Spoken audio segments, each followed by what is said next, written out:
Hi Peter, good to see you again today. Just want to go over a couple of areas that we discussed during today's session.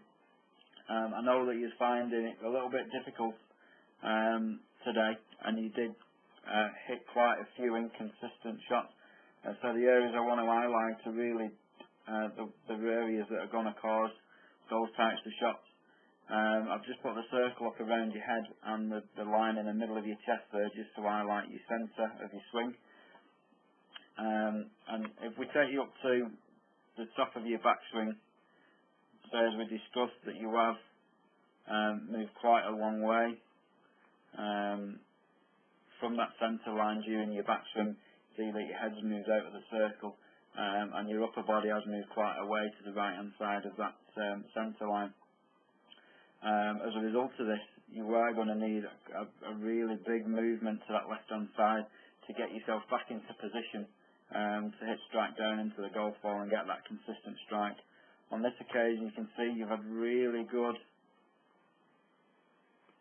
you've got a really good movement of weight transfer. You've really tried hard to get that weight over onto your left hand side to get back to the golf ball. As you can see on this occasion, your head hasn't returned back to that circle, and your upper centre is still a little bit behind and to the right of that centre line. Whereas ideally you want your head to be back in the circle, and you want your chest and your hips to be to the left of that circle or move towards your target. The spine angle is leaning back away from your target, which is the ideal. However, just because the amount of movement you've had to your right hand side during your backswing has caused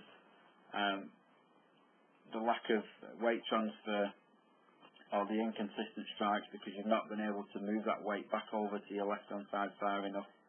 If we have a quick look at Bob here on the right, again, if we just put a quick line up on his chest, and then we'll take you to the top of his backswing. You can see that he does move off that centre line ever so slightly, but because he stayed more centred than yourself, he's able to, with a nice movement to the left hand side, his chest and his hips are working to the left of that side, allowing him to strike down into the back of that golf ball. So he's going to get that consistent strike. So as we discussed during the lesson, if you can try and stay a little bit more centred during the backswing, and then the efforts that you've got with your weight transfer and moving that weight to your left hand side are ideal to get yourself over into position to make a good strike on the golf ball. But it's all down to the movements in your backswing. If you move too far off that line, you're going to find it more difficult to hit the golf ball. So ideally, coiling your body up, stay nice and centred, and then that makes it much easier to move that weight into position and get that downward strike on the ball. So if you keep working on that this week, I look forward to seeing you again at the weekend, see what progress you've made. Keep up the good